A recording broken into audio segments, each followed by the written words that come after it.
All right, ladies and gentlemen, if you're just waking up, if I'm your source of news today, your first source of news today, I should be saying breaking news. Ladies and gentlemen, we all now know where Bobi Wine is. You know, he fled Uganda following a failed manhunt against him on the orders of the president of Uganda and his Nepo baby son, who happens to be the commander of our defense forces, Muhoozi Kainerugaba.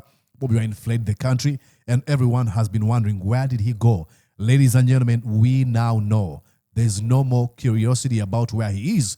He's in Washington, District of Columbia, US's capital. He wrote on his X platform and said, started my international engagements today with meetings on Capitol Hill in Washington, District of Columbia. He goes on to say, free Uganda now. He's in Washington, District of Columbia. I think I really love Washington, D.C. I was there quite some time, and I really enjoyed myself there. I'll go on and show you when I was in Washington, D.C. It was an amazing time. I mean, standing at those walls that are monuments and foundations of a democracy that is revered all over the country, and that is the USA. Now, I know there's criticism for this country, and rightly so, you can go on. But hey, there's a thing that they've maintained since the foundation of this country, the ability to transfer power from one president to another peacefully. That is a thing to be admired. And how have they been able to do that? Respecting institutions like this one, the legislative arm of government. Ladies and gentlemen, I've got a lot of things to show you what went down in Washington, D.C. Please stick around. My name is Mordecai Murisa, and you're welcome to Mordecai Murisa Live.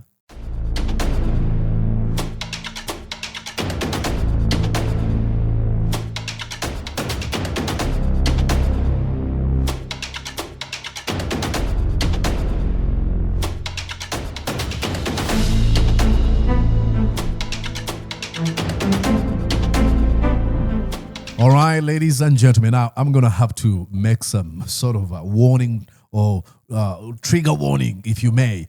In this conversation, I'm going to be using my Kleenex. I have these horrible, very disgusting allergies. I don't know where they came from. So I have to blow my nose, and I'll nonchalantly do that. I won't disgust you so much.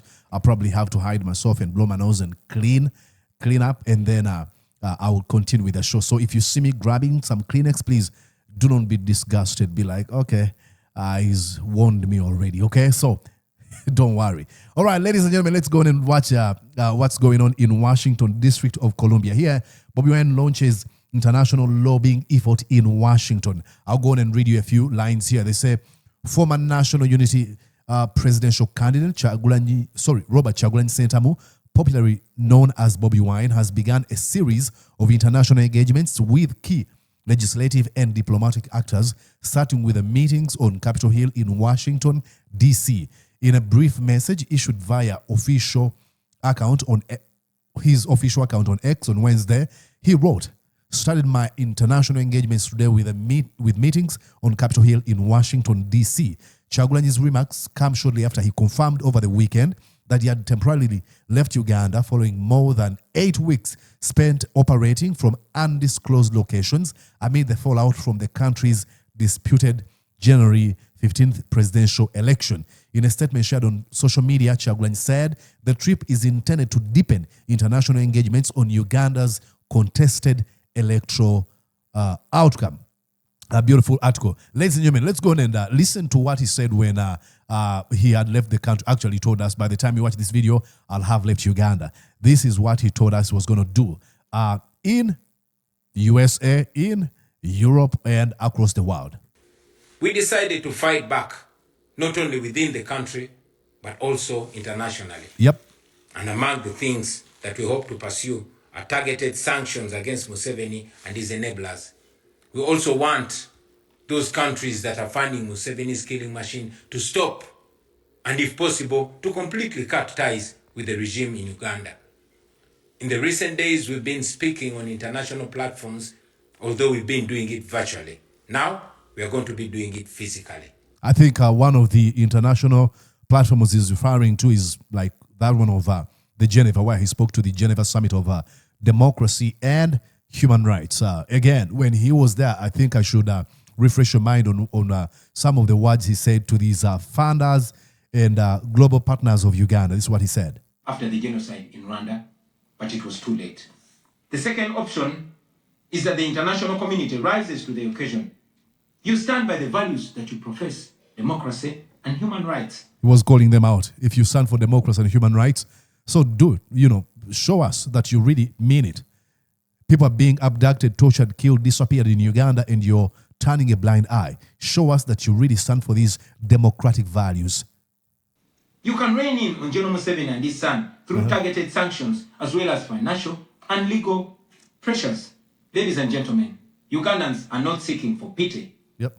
Ugandans are only seeking to see the world take action against the individuals that have violated their rights for far too long. Yep, that's some of the things that he really said. He's calling upon these folks to wake up from some sort of a slumber, political slumber, where Museveni has duped them into thinking that is some sort of indispensable, that without him, the region is going to, end into some sort of entropy, chaos is going to ensue. I don't know how he's played the minds of these folks for quite some time, but that's a complete lie. Museveni is not indispensable. Every person is replaceable. And what does it say? If Museveni is this only man who can stabilize, quote unquote, stabilize, I don't really know what that means anymore, because many folks look at Uganda as some sort of a stabilized country. Really? You want to look at Uganda and call it stabilized with the abductions, the killing of people, the torturing of them, the corruption, the abuse of human rights and impunity? Come on. So, but let's give the benefit of the doubt that there's some sort of stability across the region. What does it say about a man who has built himself as the only vision bearer, who can keep the region calm, that if he leaves, the place is going to turn into complete chaos? That's wrong. That's a lie. Okay, ladies and gentlemen, and there's a friend of his who actually posted here, said, it was good to be with an old friend today. And that's Bobi Wine with this guy at Washington District of Columbia. And who is Jeffrey Smith. He's founder of the Vanguard, founder of Resist Bureau. He's an author at Foreign Policy at Times Magazine. He's at the same time Post Opinion at Journal of Democracy, to mention but a few. So that's some reasonable voice right there. Ladies and gentlemen, one of the things that Bobi Wine is going to be doing while he's away is attending some of the events that he wasn't able to attend, so that he might have missed out on attending. And I'm going to showing you this, but I'm receiving some new photos, again, more on what went down in Washington, D.C. And they say here, on Capitol Hill today, His Excellency Bobi Wine met a bipartisan team from both, I think, Dems and Senate Foreign Committee and House Foreign Committee, the GOP. In a candid conversation, Chagulanyi Sentamu emphasized the need for comprehensive review of U.S.-Uganda relations, the erosion of democratic principles, and most of all, the violation of human rights and civil liberties by the agencies. Amazing, amazing. Okay, I was telling you about this event that Bobi Wine is going to have to attend. It's right here. It is right here. I'll show you. You are invited. Heroes of Democracy Gala, April 17th, 2026 at Gotham Hall in New York City. Now, you really want to interest yourself in knowing who's going to be at this event. Let me go on and show you. Of course, you know that one, but we shall come back to that later. Okay. Ambassador John Bolton, U.S. National Security Advisor from 2018 to 2019. He served under the Trump administration, and U.S. Ambassador to the UN from 2005 and 2006. Ambassador John Bolton has spent his career promoting American leadership on the world stage. He broke with the Trump administration over its abandonment of Americas. You can go on and read that one. Okay, like I told you, I'll be cleaning my nose, so please excuse me.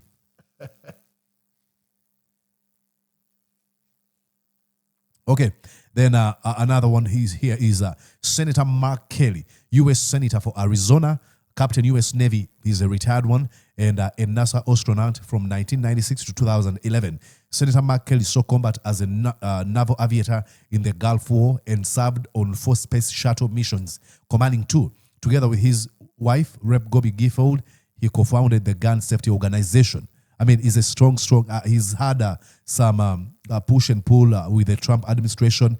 He's such a very, very influential politician in Uganda. Actually, he's one of the candidates that I thought, folks that I thought might be running for the 2028 presidential seat in the Democratic primaries. And I think he's one of the folks who are considered to, who had been considered to be Kamala Harris's vice president or running mate. And they ended up actually, who was the name? The governor of Minnesota, Governor Tim Walz. But this one was one of the folks who are likely to be chosen to become Kamala Harris's running mate. Okay, another one is Chrystia Freeland, economic advisor to President Volodymyr Zelensky, President of Ukraine. Okay, Finance Minister, Deputy Prime Minister of Canada, 2020-2024. Foreign Minister of Canada, 2017 and 2019. Chrystia Freeland, former Deputy Prime Minister of Canada, is the incoming Chief Executive of blah, blah, blah, blah. But hey, that's where Bobi Wine is going to be speaking at. Renewed Democracy Initiative. So mark the date. I'll be here to give you more details and commentary about that event. It's going to be on the 17th, April 2026 at Gotham Hall, New York City. Hey, if you are a Ugandan in New York, you want to go and attend. I don't know if it's only invited folks that are supposed to be there. You can, hey, dig deeper into this. It's called Renewed Democracy Initiative. And the sage president of the National Unity Platform of Uganda, Member of Parliament of Uganda, 2017 and 2021, and 2026 Heroes of Democracy. Hey boy, I love reading those kind of things about Bobi Wine that is offering himself for this ultimate great fight.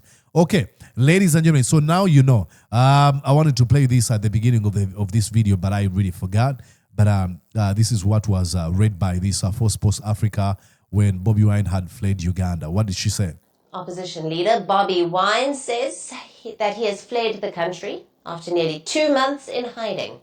He revealed his latest move in a post on X. Now, Wine had vanished shortly after the January 15th presidential election. Longtime President Yoweri Museveni won the polls for a 7th term. No, he didn't win the polls. He declared himself winner. He never won the polls. Nothing, zero. Wine claims that the election was rigged. It's no claims he was rigged. And Museveni secured his presidential seat on gunpoint. Look at him. For weeks, the Ugandan government has been reportedly on a high-stakes manhunt. Now, Wine mocked these efforts in his video, calling it laughable that the state spent billions of taxpayers' money trying to find him, yet they failed. I mean, you just have to refer that chaos to what it is. For what it is completely laughable. I mean, I'll show you here some of the things they did. They raided House of a Member of Parliament, Member of Parliament when they were looking for Bobi Wine. I'll read you an article here. Okay, you see, read here. MP says Kayunga home raided by military searching for Bobi Wine. How much money was spent on these very fake, childish, operations to raid, to arrest Bobi Wine for no crime? It is unbelievable. His home was pretty much turned into a garrison, deploying different folks from different security organizations in Uganda. All for what? Because a man stood and challenged Yoweri Museveni. They went on to mount roadblocks, all in search for one man. And what did they do when they mounted all these roadblocks? Military state checkpoint on Gayaza Road. It's now been months since security spot checkpoint began appearing, following the declaration of the presidential results, in which Electoral Commission announced that Museveni had won January 15th, 2026 polls, an outcome the opposition has rejected. The military and police have mounted a spot checkpoint at Chitetika, popularly known as Kumbuzi, on Gayaza Road, just outside the capital, Kampala. stopping and searching vehicles both entering and leaving the city. Similar checkpoints have also sprung up in other outskirts of the city, including Chinawataka. The purpose of the operation, which has set motorists on the edge, is yet to be established. Unbelievable, ladies and gentlemen. Why would they do this? Why would they do this? Excuse me.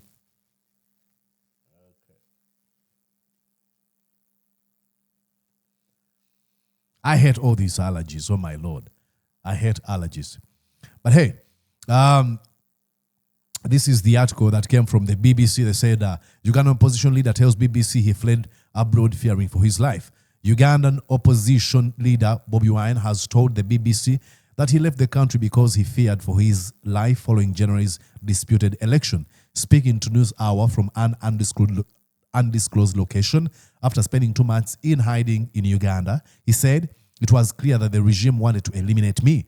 The pop star turned politician earlier announced he had fled the country in a video posted on X. In it, he repeated his claim that the election had been rigged in favor of Uganda's president, Yoweri Museveni, who has been in power since 1986. Museveni 81 won. No, he didn't win. Rigged with 72% of the vote and accused the opposition of seeking to overturn the results through violence. There's no proof for that. He's a charlatan, a complete liar, master at gaslighting and coming up with all these sort of lies. It's very, very shameful that he's the president of Uganda. Anyways, ladies and gentlemen, now we all know where Bobi Wine is now. You want to stick on this YouTube channel. I'll be giving you all updates from Washington, D.C. and where Bobi Wine might be. And who knows, he might come to my state and I might interview him.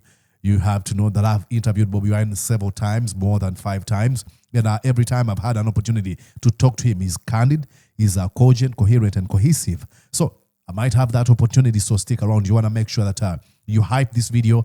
Not only that, make sure that you subscribe to this feed, like it, share it with people out there, and hit that notification bell to be alerted when new conversations or new episodes are posted here.